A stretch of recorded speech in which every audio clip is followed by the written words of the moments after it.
Craving your next action-packed adventure? Audible delivers thrills of every kind on your command, like Project Hail Mary by Andy Weir, where a lone astronaut must save humanity from extinction, narrated with stunning intensity by Ray Porter. From electrifying suspense and daring quest to spine-tingling horror and romance in far-off realms, unleash your adventurous side with gripping titles that'll keep you guessing. Discover exclusive Audible originals, hotly anticipated new releases, and must-listen bestsellers that hook you from the first minute. Because Audible knows there's no greater thrill than the one that speaks to you. Discover what lies beyond the edge of your seat. Start your free 30-day trial at audible.com/WonderyUS. That's audible.com/WonderyUS. Hey y'all, I'm Jen Horonjeff, founder of Savvy Cooperative, and I'm thrilled to be here on the Offscript Media Network to talk to you about a dirty little word, non-compliant. Because patients are labeled non-compliant all the time, but more often than not, it's because the system hasn't been designed in a way that works for them. I truly believe that patients have the power to influence the future of healthcare. So join me as we take on healthcare and challenge the status quo, because sometimes non-compliance is what moves the needle.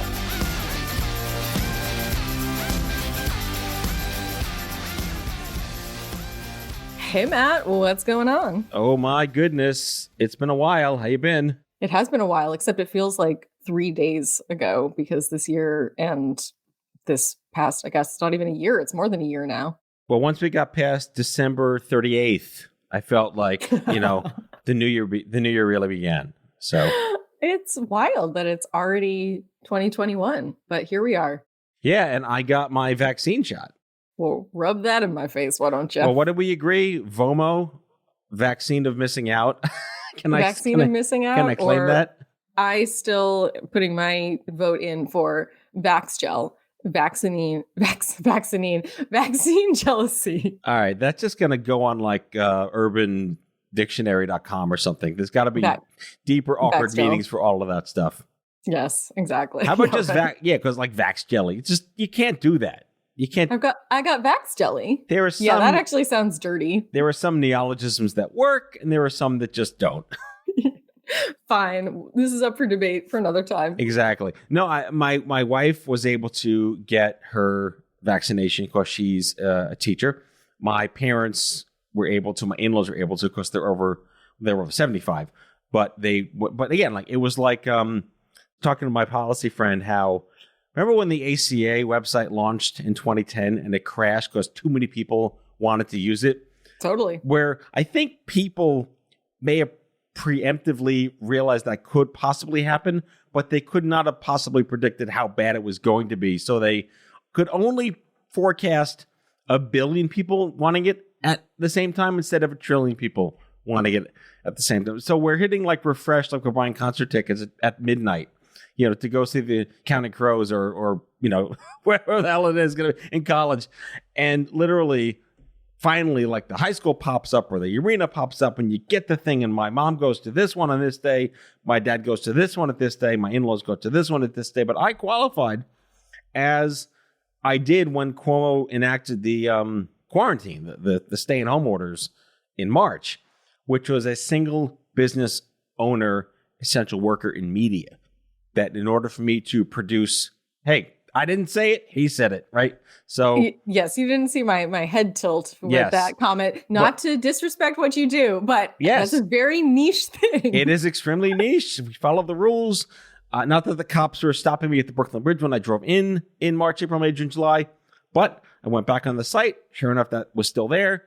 I signed up. I got my first vaccine, and here I am. Well, again, Vax Jelly.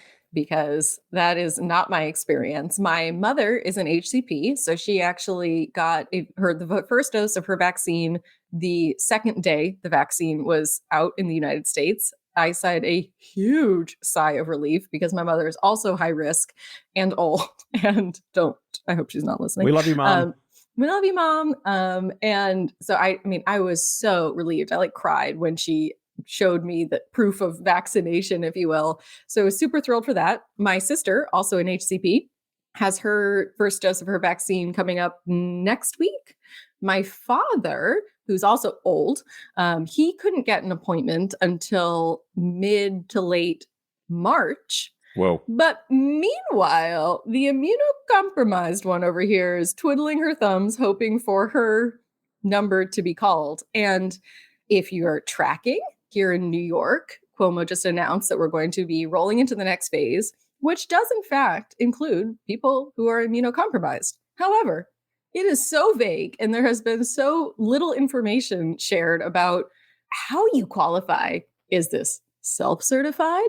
Do I need to get a doctor to recommend it? And here's in which case, how sick I am to get this vaccine. I mean, look, I'm not going to lie. I pulled up my own patient portal or my Apple Health Kit, which tries the best it can to pull in all my incongruent notes and diagnoses or whatever. And I looked at it and I looked at all my diagnoses on my phone and I tried to be like, will they, I have enough things on here. Will they just give me a vaccine? But it's because, a lot of it is either having HIV or a history of cancer or certain other things. Neutropenia was one of them on the list. Neutropenia, thalassemia, sickle cell. Right. But, I assure you that juvenile idiopathic arthritis is not showing up on that list, nor the other, laundry list of conditions that I have. So it is challenging for those of us that are immunocompromised, but are not fitting in a neat little box. So I don't know, TBD. Feel like it's like, you must be this dying to ride this ride.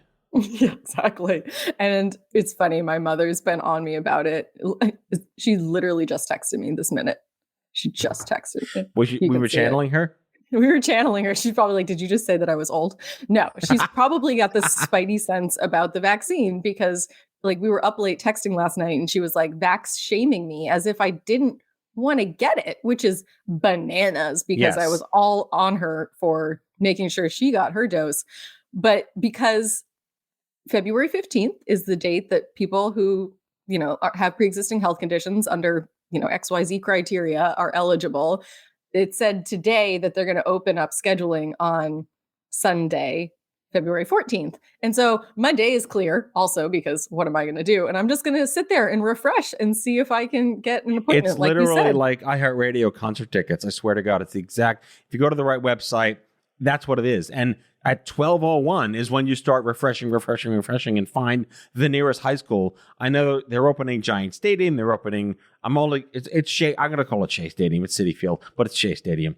They're going to open Yankee Stadium, but to what extent? And I know they said that like CVS and Walgreens are going to give it out, but where do you go and which ones? And their website's very vague. And all the, how many websites do I need? I remember you shared the one website with me. So I checked that. And I saw today CVS says they're going to carry it. And if you look, it only says in Manorville, New York, which is somewhere in Long Island. And so, but all the different websites that I'm going to have to go to attempt to see who's got an appointment.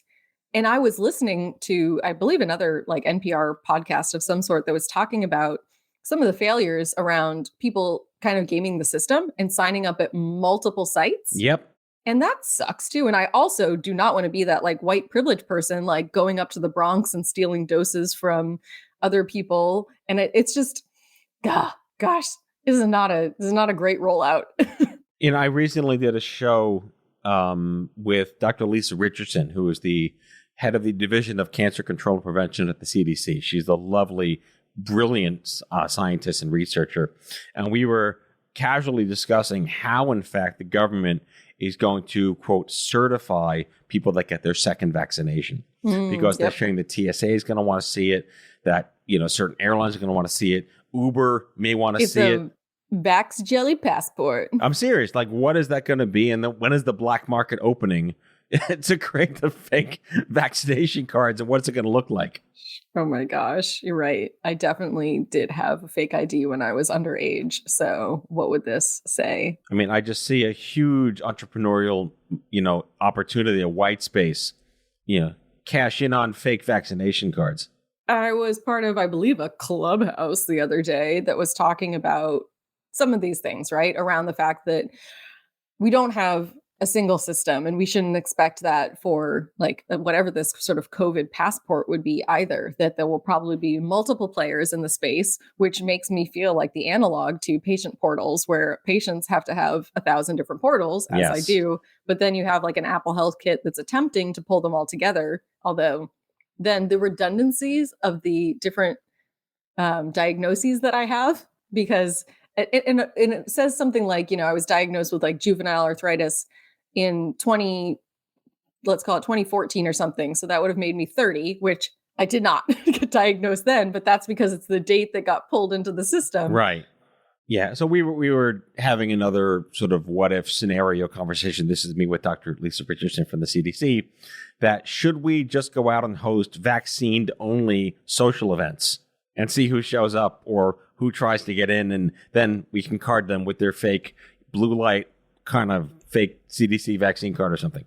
Well, that's what the concern was early in the pandemic, is if people who got sick and had antibodies, would they be now forced in some new society to be the grocery store workers, right? Yes, exactly. Like, what does that look like? So I don't know. Right. And I think what's still up in the air, and this is part of why, like, I just feel like our conversations are like, what the hell's going on here, is people that get their dosages within 2 weeks of the second dose, they are likely to not be shedding any virus, even though the virus that they have, if they have any viral load inside them, is no longer a contagion to other people that have not had COVID yet. But if someone else has antibodies and has not yet been vaccinated, odds are like within 99% carbon neutral each other's immune systems. Yeah, I mean, that's what TBD on the exact science of it. Science. But I think science, I'm glad there is science back in the White House and we can trust things again. But yeah, I mean, I don't know. I have fully planned on still taking precautions around making sure that I am masked and everything else.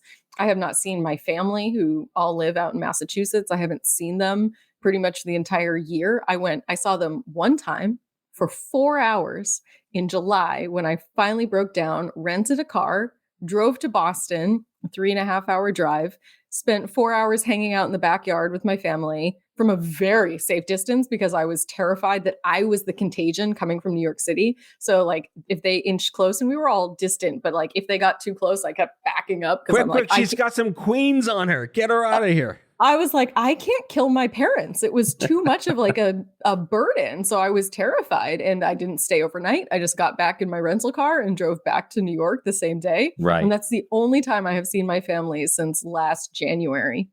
Yeah. I'm really just focused on maybe harping to the extent that, where can we get enough credible early data to substantiate that if you have antibodies at any load within your body, and you have not been vaccinated, and yet you come in contact with someone who has been vaccinated and is 2 weeks out of their second vaccination, do you pose a vector to the other one in any way, shape, or form? And if so, what does that mean at the N of one level, which is impossible to figure out?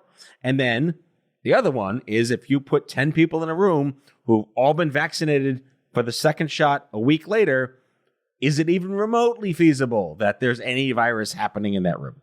Well, I think, again, now we're just being citizen scientists postulating on this stuff. Science.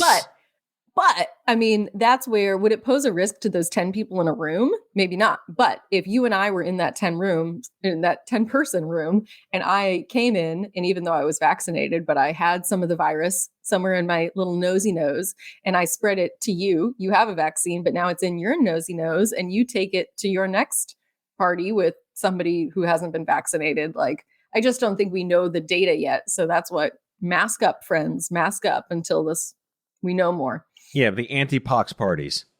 Yeah.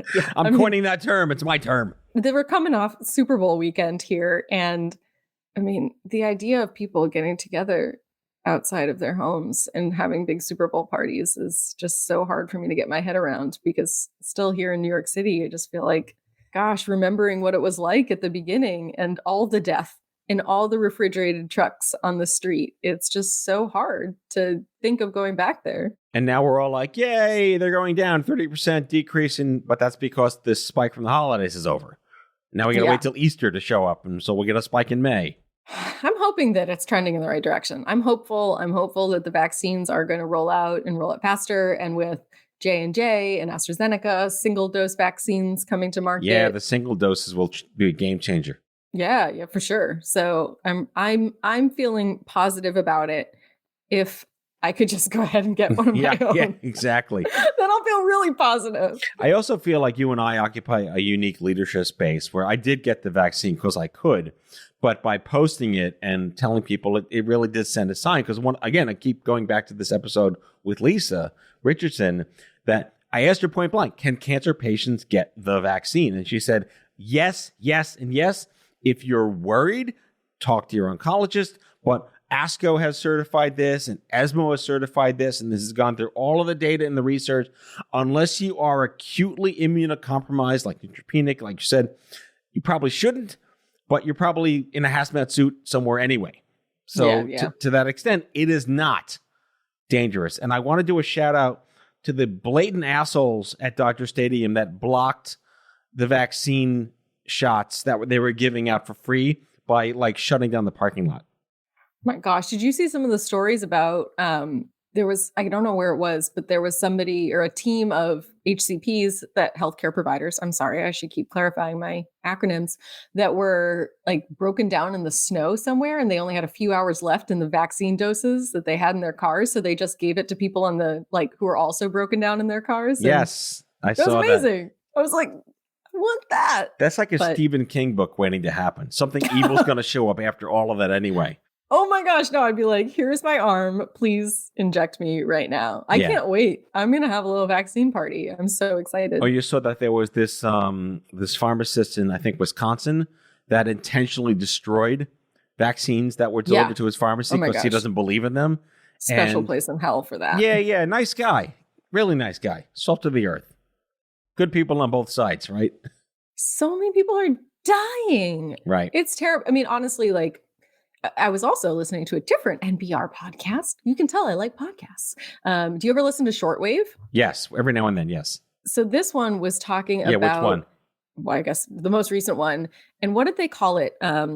Something numbing, psychological numbing, something about the fact that, if you heard that one person was dying, that elicits a response from you. But as you talk about larger numbers or genocide, you just numb to it. It doesn't do anything. And so it was talking about the fact that if you heard that 87 people died of something, hearing that 88 people died doesn't make you incrementally more sad. Right, exactly. And the fact that we just lose touch of that. And I think, even if you're on social media, we've all now watched so many people probably share either that a family member has died or whatnot. And it's so real. It's so sad. I don't know how we get people to take it seriously. I'm not a fan of painting binary brushes, but do you feel this is remotely accurate? That I don't know if it's nature nurture, but people are either only affected by something if it affects them, or you're kind of born to just want to help other people by nature and ideally help people if they get this. There's a lot to unpack there. Yeah, answer everything right now in the remaining 5 minutes of our conversation. I believe that you can teach empathy. So I believe that you can there may be people that are more, inherently drawn to wanting to help other people. But I do believe it's possible to teach such a trait.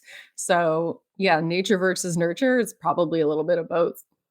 Yeah, I wonder about that too. I don't know if you know Dr. Mark Lewis on Twitter. He's living with stage 4 pancreatic cancer. He's a young adult cancer patient. He's a doctor in Utah. And he's just really, really funny. But we were talking about how empathy can be taught, but there's almost like a spoonful of sugar. You have to figure out where and when it belongs there. And how do you predetermine someone's congenital empathyometer when they enter med school? First of all, let's circle it back to if they're going to med school and you want to learn empathy, they should be teaching more with patients as these young doctors are being trained. That's where empathy happens, from understanding the lived experiences of the people that they're going to try to treat. But currently, there's such a dearth of that in medical school training. And so ask patients. All right. Final thought. So post office is going batshit crazy now because clearly it makes sense that they should be vaccinated. And how are they not part of frontline when they're delivering mail and packages around the country every day? When I saw that, I'm like, why should they even have to be screaming? This should have been an obvious thing. And then you have to go back to who decided based on what data and science, who comes first. And I don't know if there was a right and wrong. I don't think there was any one way to do it that made everyone happy. But what are your thoughts?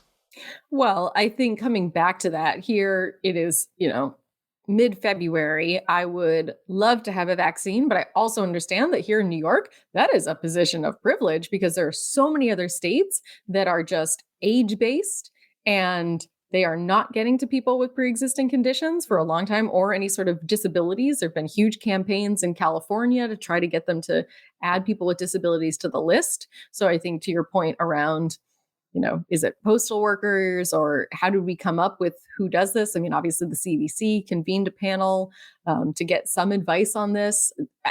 It's tough to judge it all because, of course, there's no great way of making sure that it's, all inclusive, but, in every state is different. So it's hard for me to also be sad and complaining that I don't know how I'm going to get my vaccine when it's probably going to be way sooner than so many other people.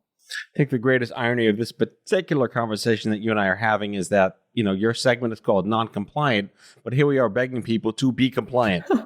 I'm begging people to be compliant, and I'm begging to also be compliant. Please let me get my dose. I will get it exactly 21 days later. I will be first in line.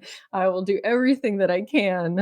But yeah, it's a struggle. The only thing I'm going to be non-compliant with is if I have to somehow I don't want to say fudge the system, but I feel that I don't have the information that I need as a patient to be able to advocate for myself to get the vaccine, because this immunocompromised umbrella term does not give me the confidence that I need to know that I will qualify. So it puts me in a weird position that I don't know if I'm pulling the wool over someone's eyes when I'm trying to say, yes, I do qualify. I don't know. And I don't know who's trained to verify that. If I show up there and show them my patient portal and they see all my meds and they see all my conditions, what volunteer vaccine worker would say, yep? They'll probably just say, you're too sick to get this. I don't want to, I feel like I shouldn't say this on the air, but I'm going to say it anyway. They're not checking. They just want people to show up.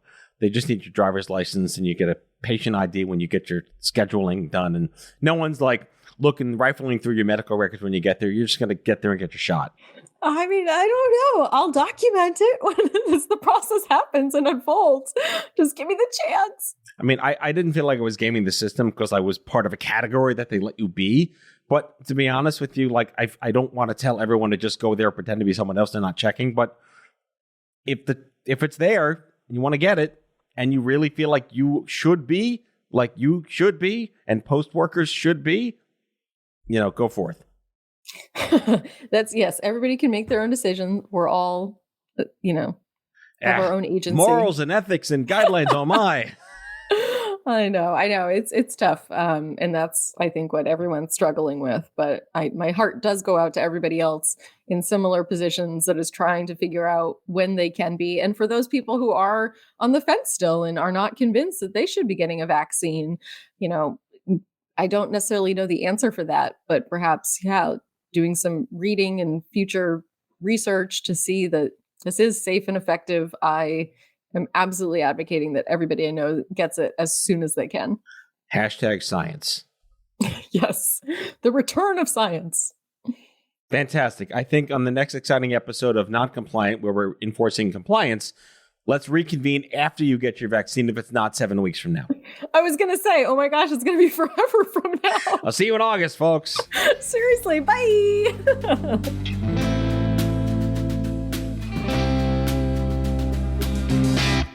So, are you ready to challenge the status quo? Well, join me as we take on healthcare. Whether you're a patient who wants to share your story or a company who needs that valuable patient input, well, come on over to Savvy Cooperative. Visit us at www.savvy.coop. I'm Jen Horonjeff. Thanks for tuning in to this episode of Noncompliant.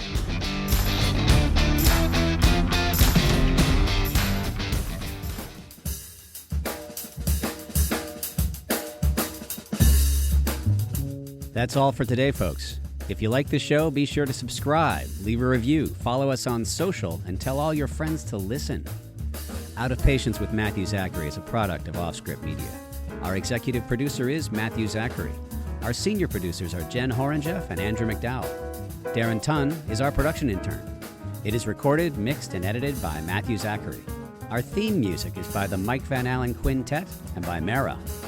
For advertising and media inquiries, email media@offscript.com. Hit us up at contact@offscript.com to share comments, feedback, and make guest recommendations. For more information, visit offscript.com.